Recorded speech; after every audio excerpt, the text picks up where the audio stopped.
السلام عليكم ورحمة الله تعالى وبركاته. سوري هذا خير قيمة يا قيال من البودكاست كنت تدرد على ذا وحسينين عفنا قطان ما أنت محال ذي ونا يا سكر فيك فديا. عري عانقل إيو نور الدين. ما شاء الله سعطانا هو نور الدين ودني. سوري هذا إن شاء الله تعالى دوري حال إيو محل على لبق أصحابين. والسلام يا سلام أصحاب فحرم حالها سودو إنك سودوية شخص كستولي وأنا على بورنا ولا سودو ناس وعلمنا سودو مركا سبسكرايب سيلكت شيرت إذا سد على يوتيوب ريدي داورشة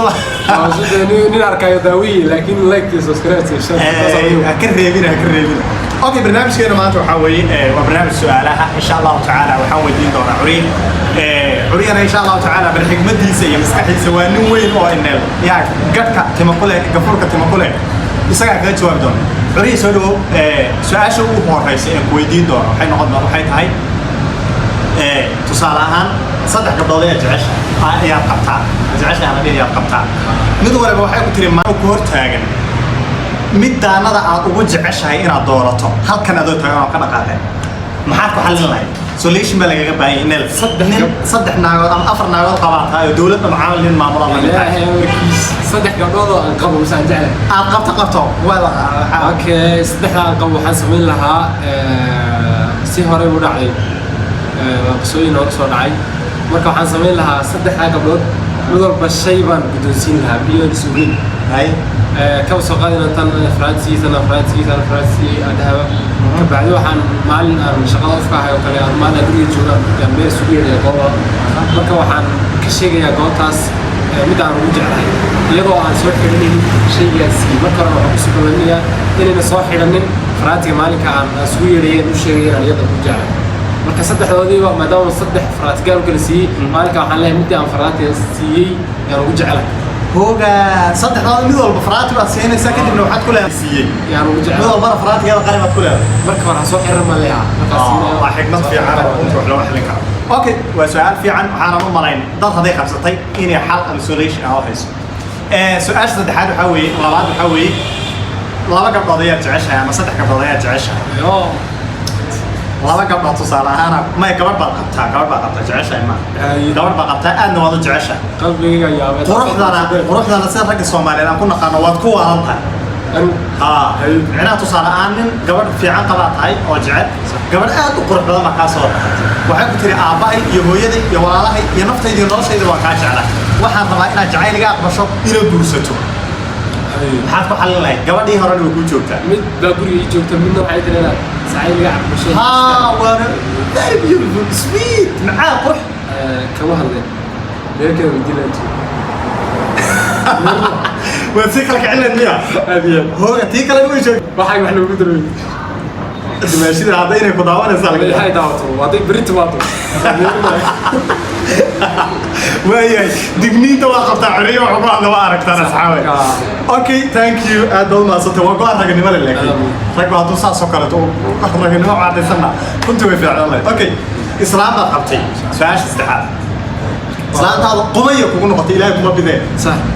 سلامتي oo dib badan oo soo samirtay ciyaal ba ku dhalashay wiilkeedii ba guursaday wiilkeedii ba ku islaantaadii oo kala qomayo u guursaday oo nafta 24 hour ku qaylinaysa kadib wuxuu ku yiri aabo islaantaydu waxay leedahay intaasoo dhaqan oo xun waxaan rabaa inaan furo xal wiilkaaga ka rabaa ma waxaad ku xalin lahayd aaba islaan hooyadaaba saasoo kale qomayo u haydo maxaa la dhahaa aan ugu soo duqaatay mise xal kale u raadin lahayd way dhacday wiil saaxiibana ku dhacday marka waxaan oran lahaa saaxiibka ku dhacday miya saaxiibka ku dhacday laakiin isaga hooyadii maahay gabadha ku sii hooyadii baa qomayahay marka gabadhiisa markay isaga dhibtay iyo aabaheed u sheegay oo ku yiri aabo gabadhii saasay u sameynaysaa way dhibaysaa masayr oo kale oo hawlahaas ku sheegay marka wuxuu ku yiri aab iska fur hooyadii baa saasay oo sharci wax waa ka jexjeexday oo isagoo bari oo kale u wardiyada ودولاي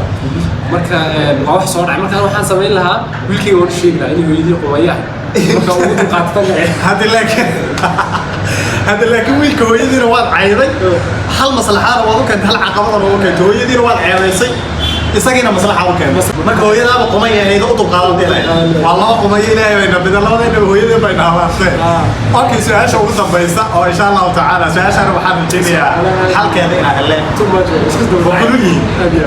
ina kullada ma jeclaa oo kullu keen doona okay su'aasha ugu dambaysa waxa weeye gabadh baa qabtaa maanta gabadh baa qabtaa waa ka dhamaan waxaa kuu soo doontay kaaro